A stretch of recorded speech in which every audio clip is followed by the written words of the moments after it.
रात के 10 बज चुके थे। अस्पताल से छुट्टी होने के बाद मैं जल्दी जल्दी तेज कदमों से बस स्टैंड की तरफ चल पड़ा। सर्दी का मौसम था और ठंडी ठंडी तेज हवाएं भी चल रही थी। वहां खड़े एक ऑटो ड्राइवर ने बताया, भाई साहब, आज यहाँ बस नहीं आएगी क्योंकि बेकार में खड़े हो। आजादपुर वाले रोड पर एक बहुत बड़ा एक्सीडेंट हुआ है, इसकी वजह से वहाँ ट्रैफिक जाम है। उस ऑटो वाले ने फिर कहा, तुम चाहो तो मैं तुम्हें तुम्हारे घर पर छोड़ सकता हूँ, मैं सिर्फ 100 रुपए ही लूंगा। तब मैंने ऑटो वाले से कहा, मेरे पास तो सिर्फ 10 रुपए ही हैं। तब ऑटो वाले ने कहा, कम से कम 50 रुपए भी होते तो मैं तुम्हें ले चलता, मगर 10 रुपए में तो मेरा पड़ता नहीं खाएगा, हमारी भी मजबूरी है। तभी वहाँ कुछ सवारी जो बस स्टैंड पर खड़ी थी उसी ऑटो पर बैठ गई और ऑटो वाला उन्हें लेकर चल पड़ा। उस सुनसान बस स्टैंड पर मैं अकेला ही रह गया। रात के 10:30 बज चुके थे। तब मुझे ख्याल आया, यहाँ खड़े रहने से अच्छा है पैदल ही घर की तरफ चलना चाहिए, बस का इंतजार करना फिजूल है। ऑटो वाले ने कह दिया है कोई बस नहीं आएगी इस तरफ। अस्पताल से घर की दूरी 17 किलोमीटर थी। 2 किलोमीटर तक तो मैं पैदल चलता रहा। रात के 11 बज चुके थे। पत्नी का फोन आया और उसने कहा, कहाँ रह गए हैं आप, अभी तक घर नहीं पहुँचे। पहले तो आप 11 बजे तक घर आ जाते थे। तब मैंने पत्नी से कहा, तुम खाना खा पी कर सो जाना, मैं थोड़ा लेट आऊँगा। किसी मित्र के घर पर हूँ, वहाँ पार्टी है, तुम मेरी फिक्र ना करना। पत्नी को समझाकर मैं जल्दी जल्दी तेज कदमों से घर की तरफ चलने लगा और सोचने लगा, पत्नी को सच बताकर क्या फायदा। पत्नी परेशान होती और अम्मा बाबूजी को पता लगता तो उन्हें भी मेरी चिंता सताने लगती। घर अभी भी बहुत दूर था, शायद मैं 7 किलोमीटर पैदल चल चुका था। सड़कों पर बाइकें, कार और टैक्सी भी दिखाई दे जाती जो अपनी रफ्तार से अपनी मंजिल की तरफ बढ़ती दिखाई दे रही थी। किसी से लिफ्ट मांगूं या नहीं, कुछ समझ नहीं आ रहा था। चलते चलते जब पैर दुखने लगे, कंधे पर एक बैग लटक रहा था, उसमें पानी की बोतल भी खाली पड़ी थी। जोरों की प्यास भी लगने लगी, गला सूखने लगा था।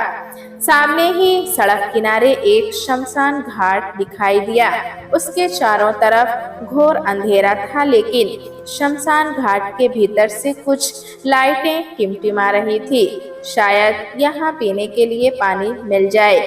यही सोचकर मैं शमशान घाट के दरवाजे की तरफ बढ़ चला था। शमशान घाट का मुख्य दरवाजा अंदर से बंद था। अंदर जाने के लिए यही एक रास्ता था। मैंने दरवाजे पर खटखट की, कुछ देर खड़ा रहा, शायद कोई दरवाजा भीतर से खोल दे। 2 मिनट के बाद तभी दरवाजा आहिस्ता से खुला। एक बूढ़ा सा आदमी कुर्ता पजामा पहने और गले में गमछा डाले मुझे देखने लगा।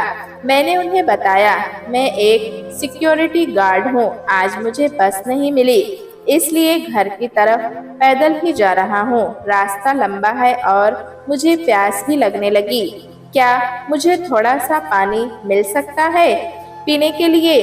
तब उसने बताया, शमशान घाट के भीतर रात के वक्त किसी भी अजनबी का आना सख्त मना है। वो बुजुर्ग कुछ और कहता, इससे पहले ही आसमान में ना जाने कहां से बादल आ गए और बारिश की मोटी मोटी बूंदें चारों तरफ गिरने लगी।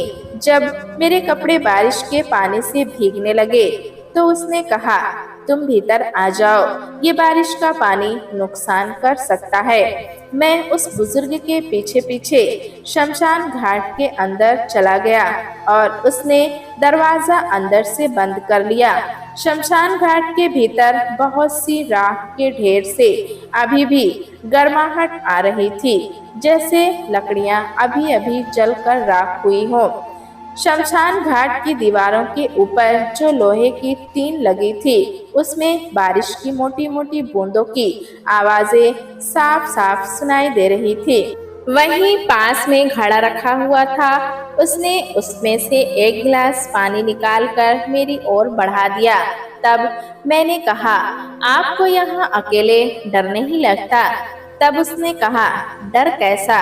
डर, ये तो मेरा घर है। यहीं रहना, यहीं खाना और यहीं सोना, सब कुछ मेरा यही इसी शमशान घाट में ही होता है। जब मैं 6 वर्ष का था तब नई दिल्ली स्टेशन पर अपने माता पिता से बिछड़ गया था और भटकते भटकते मैं यहाँ इस शमशान घाट पर आ गया था और फिर यहीं रहने लगा। शमशान घाट के मालिक ने मुझे अपने बच्चों की तरह पाला। अब तो वो इस दुनिया में नहीं रहे। अब पूरे शमशान घाट को मैं ही अकेला संभालता हूँ। तब मैंने पूछा, तो आपने शादी नहीं की? तब उस बुजुर्ग ने कहा, शादी के बारे में कभी मैंने सोचा ही नहीं। शमशान घाट में जो कुछ भी पैसा इकट्ठा होता है, धीरे धीरे मैंने शमशान घाट की बाउंड्री बनवा दी। पहले तो ये सिर्फ एक जमीन का टुकड़ा ही था। मैं शमशान घाट के चारों तरफ नजर दौड़ाने लगा। एक दीवार से सटकर बहुत सी पेड़ों की लकड़ियां रखी हुई थी। कुछ दूरी पर मुझे बहुत सारी कपड़ों की पोटलियां दिखाई दी। मैंने पूछा, इन पोटलियों में क्या रखा है? बुजुर्ग मुझे पोटलियों के पास ले गया और कहा, इसमें बहुत से कपड़े हैं जो लोग मर जाते हैं, उनके परिवार वाले मरे हुए लोगों के कपड़े भी यहाँ शमशान घाट में ही छोड़ जाते हैं। एक पुरानी सी पोटली पर नजर पड़ी तो मैंने बुजुर्ग से पूछा, क्या मैं इस पोटली को खोलकर देख सकता हूँ? शायद कुछ कपड़े निकल आए जो मेरे काम के हो। बुजुर्ग खुश होते हुए बोला, हाँ हाँ, यहाँ तो ये सारी पोटलियाँ बेकार पड़ी हुई हैं। इन पोटलियों के भीतर से तुम्हें जो चाहिए ले लो। मैंने वो पुरानी पोटली की गांठ खोली तो उसमें से कुछ साड़ियाँ निकली। उन साड़ियों में जगह जगह पर छेद थे। ये साड़ियाँ मेरे किसी काम की नहीं है, मैंने बुजुर्ग को जवाब दिया। उसी पोटली से टूटी हुई फटी हुई 2 जूतियाँ निकली। जूतियों का नीचे का तला काफी घिस चुका था। उस पोटली के भीतर से एक छोटी सी थैली निकली। जब थैली को खोला तो उसमें बहुत सी दवाइयाँ थी। दवाइयाँ देखकर बुजुर्ग बोला, शायद ये किसी बुजुर्ग माता के कपड़ों की पोटली है। शायद वो बुजुर्ग माता बीमार थी। इन दवाइयों से पता चलता है। उसी पोटली में से एक लाल रंग का पुराना सा स्वेटर निकला। उस स्वेटर की तह के भीतर से एक तस्वीर निकली। तस्वीर एक बुढ़िया की थी। उस तस्वीर में वो काफी दुबली पतली और कमजोर दिखाई दे रही थी। उस बुजुर्ग ने बताया, इस बुढ़िया की तस्वीर देखकर लगता है इसकी उम्र शायद 80 वर्ष के आसपास थी। शायद बीमार थी, इसी कारण ये मर गई और इसके परिवार वाले इसे इस शमशान घाट में ले आए और इस बुढ़िया को जला दिया। तभी मेरी नजर उस पोटली के भीतर एक किताब पर पड़ी। जब मैंने किताब को खोला तो वो एक एल्बम थी जिसे मैं किताब समझ रहा था। उस एल्बम में एक खूबसूरत लड़की दुल्हन के जोड़े में खड़ी हुई थी और एक खूबसूरत लड़का दूल्हे के जोड़े में खड़ा हुआ था। दोनों के गले में गुलाब के फूलों की वरमाला थी। लोग उन्हें आशीर्वाद दे रहे थे। बुजुर्ग ने ध्यान से देखा और मुझे बताने लगा, मेरा अनुमान है शायद ये बुढ़िया की जवानी की एल्बम होगी। देखो कितनी खूबसूरत है। उम्र से लग रही है शायद 18 या 19 वर्ष की होगी। ये इसकी शादी की एल्बम है। हमने एल्बम के पन्ने आगे पलटने शुरू किए। उसकी गोद में एक हंसता खेलता लड़का दिखाई दिया। शायद ये इसका बेटा है। फोटो शादी के 1 या 1.5 साल बाद पुरानी होगी। हमने एल्बम को फिर आगे बढ़ाया। उसमें वो 2 बरस के लड़के को गोद में लिए खड़ी है। साथ में उसका पति भी है। हमने एल्बम के और फोटो देखने के लिए एल्बम को और खोलना चाहा। तभी बारिश बंद हो गई।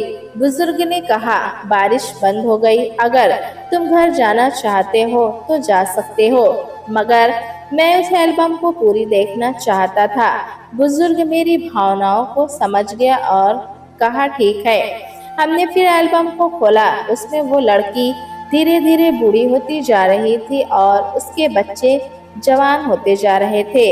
2 बेटे और 2 बेटियां हमें अगली फोटो पर दिखाई दिए। हमने फिर एल्बम को पलटाया तो वहां पर वो बुढ़िया अपने पति के साथ खड़ी हुई थी, मगर उनके साथ कोई बच्चे नहीं थे। हमने फिर एल्बम को पलटाया तो उसमें वो बुढ़िया अकेली ही थी।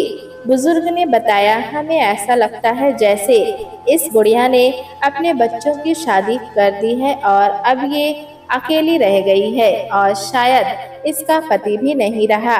तब मैंने बुजुर्ग से कहा, एक बात है, जब हमने शुरू में एल्बम देखी थी तो उनकी शादी एक कच्चे से झोपड़े की दीवारों के पास दिखाई दे रही थी। जब बच्चे थोड़े से बड़े हुए तो उनका झोपड़ा एक मकान में तब्दील हो गया और जब बच्चे बिल्कुल पूरी तरह जवान हो गए तो उनका मकान काफी बड़ा था। फिर अचानक बुढ़िया के पति की मौत हो जाती है और फिर बाद में इस बुढ़िया की मौत हो जाती है। मैंने बुजुर्ग से बोला, क्या मैं एल्बम की सारी फोटो बाहर निकाल सकता हूँ? बुजुर्ग ने सहमति दे दी और मैंने एल्बम की सारी फोटो बाहर निकाल कर अलग अलग रख दी। उन फोटो को निकालते वक्त एक लेटर भी साथ में निकल पड़ा। जब मैंने वो लेटर खोलकर बुजुर्ग को सुनाया तो उसमें लिखा हुआ था, मेरा नाम बसंती देवी है। आज मैं 80 वर्ष की हो चुकी हूँ। बड़े दुख के साथ मुझे आज लिखना पड़ रहा है। मेरे दोनों बेटे जतिन और ललित अपनी मर्जी से शादी करके घर में अजनबी लड़कियों को पत्नी बनाकर ले आए हैं। मैं इस शादी के खिलाफ हूँ। मैंने अपनी दोनों बेटियों की शादी अपनी मर्जी से झांसी के गांव में कर दी थी। मेरे दोनों बेटों ने अपनी ही बहनों को घर पर आने पर पाबंदी लगा दी।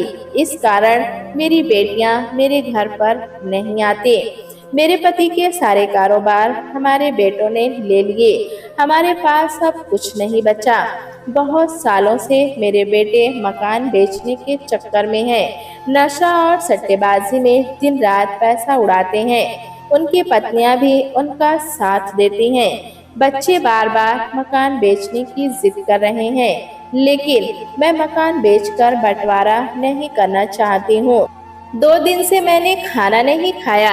मुझे डर है कि कहीं इस मकान में मेरी कब्र न बन जाए। मुझे जबरदस्ती तरह तरह की दवाइयाँ लाकर खिलाई जा रही हैं। मुझे पूरा यकीन है मेरे बच्चे मुझे मार डालेंगे। अगर ये खत किसी को भी मिले तो मेरे बच्चों को सजा जरूर दिलवाना। मैंने अपने कमरे के भीतर एक सीसी कैमरा चुपके से लगा दिया है। शायद आज रात को कुछ मेरे साथ गलत होने वाला है। ये खत मैं अपनी एल्बम के फोटो के बीच में रख रही हूँ ताकि ये खत मेरे बच्चों के हाथ न लग सके। तब बुजुर्ग ने कहा, आगे पढ़ो क्या लिखा है। तब मैंने कहा, आगे तो कुछ नहीं लिखा। तब मैंने बुजुर्ग से कहा, ये बुढ़िया तो मर चुकी है, लेकिन हमें इसकी मदद करनी चाहिए। तब बुजुर्ग ने कहा, मरे हुए इंसान की तुम कैसे मदद करोगे? मुझे इस बुढ़िया के घर का पता लगाना होगा। वैसे इस शमशान घाट में आसपास के मोहल्ले वाले ही तो आते होंगे। बुजुर्ग ने मेरी हाँ में हाँ मिलाई। ये तो बात सही है, मगर आसपास तो बहुत सारे मोहल्ले हैं। एक एक घर की तलाशी कैसे लोगे?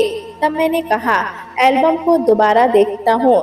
ये फोटो किस मकान से ली गई है? शायद उस मकान का एड्रेस ही मिल जाए। आखिरकार हमें एक फोटो मिल ही गई।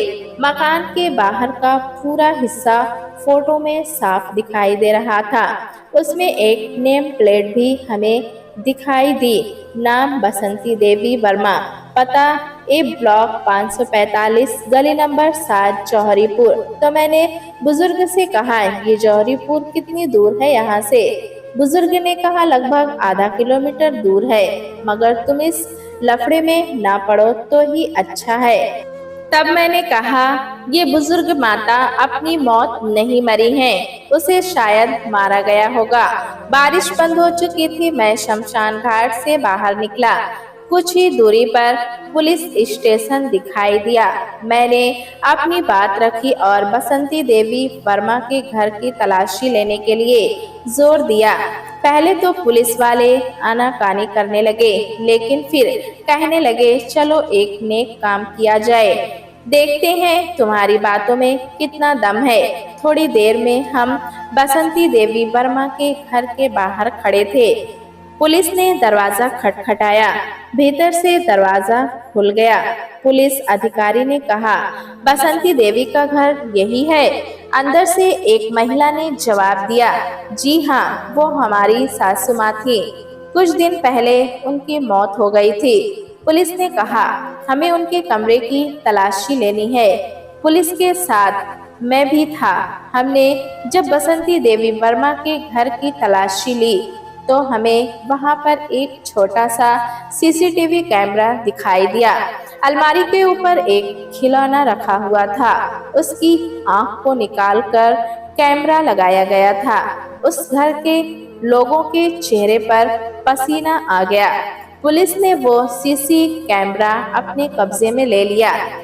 थाने आकर कैमरे की वीडियो देखने के लिए कंप्यूटर ऑन किया गया। उसमें साफ साफ दिखाई दे रहा था, एक 80 वर्ष की बुढ़िया अपने बेड पर लेटी हुई थी। आंखें उसकी बंद थी। रात के 2:30 बज चुके थे। दोनों बहू और बेटे मिलकर उस बुढ़िया का गला दबा रहे थे। जतिन ने दोनों टांगे पकड़ रखी थी। ललित ने अपनी माँ के दोनों हाथों को कस के पकड़ रखा था। उसकी दोनों बहुएं शायद कह रही थी, हमेशा कहती थी, जब तक मैं जिंदा हूँ मकान नहीं बिकने दूंगी। अब तेरी मौत के बाद ही हम मकान बेचेंगे और अपना अपना बंटवारा ले लेंगे। इसी के साथ ही दोनों बहू ने मिलकर बुढ़िया के चेहरे पर तकिया और तब तक तकिया नहीं हटाया जब तक बुढ़िया का दम ना निकल गया। पुलिस ने फौरन बसंती देवी वर्मा की मौत का वीडियो मिलते ही उन चारों को गिरफ्तार कर लिया। पुलिस अधिकारी ने मुझे देखा और कहा, तुमने एक समझदारी और अक्लमंदी से काम लिया, वरना ये कातिल इस समाज में खुलेआम घूमते रहते। तब मैंने कहा, मेरा जिक्र किसी से न कहना। पुलिस अधिकारी मुस्कुराया और कहने लगा, ठीक है, तुम जा सकते हो, तुम्हारा काम हमने कर दिया है। अब तक सूरज की पहली किरण निकल चुकी थी।